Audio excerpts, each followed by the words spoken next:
তুমি কি জানো, বুদ্ধিমান মানুষ মানেই শুধু ম্যাথস বা বড় বড় কথা জানা নয়। অনেকেই আসলে ভীষণ ইন্টেলিজেন্ট, কিন্তু তারা নিজেরাই জানে না সেটা। প্রথম লক্ষণ, নিজের উপর কন্ট্রোল।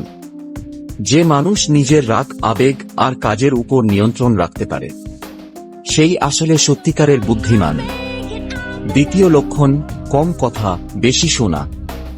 যারা কম বলে কিন্তু মনোযোগ দিয়ে শোনে, তারা অন্যদের থেকে অনেক বেশি শিখে, অনেক বেশি বোঝে। তৃতীয় লক্ষণ, একাকিত্ব ভালোবাসা। হ্যাঁ, একা থাকা মানেই একঘেয়েমি নয়। বুদ্ধিমান মানুষ নিজের সঙ্গে সময় কাটাতে ভালোবাসে, কারণ তখনই তারা নিজেদের সেরা ভাবনাগুলো খুঁজে পায়। চতুর্থ লক্ষণ, সৃজনশীল বিশৃঙ্খলা। হয়তো তোমার টেবিলটা একটু এলোমেলো, কিন্তু বিশ্বাস করো, সেই বিশৃঙ্খলার মধ্যেই থাকে তোমার ক্রিয়েটিভ পাওয়ার।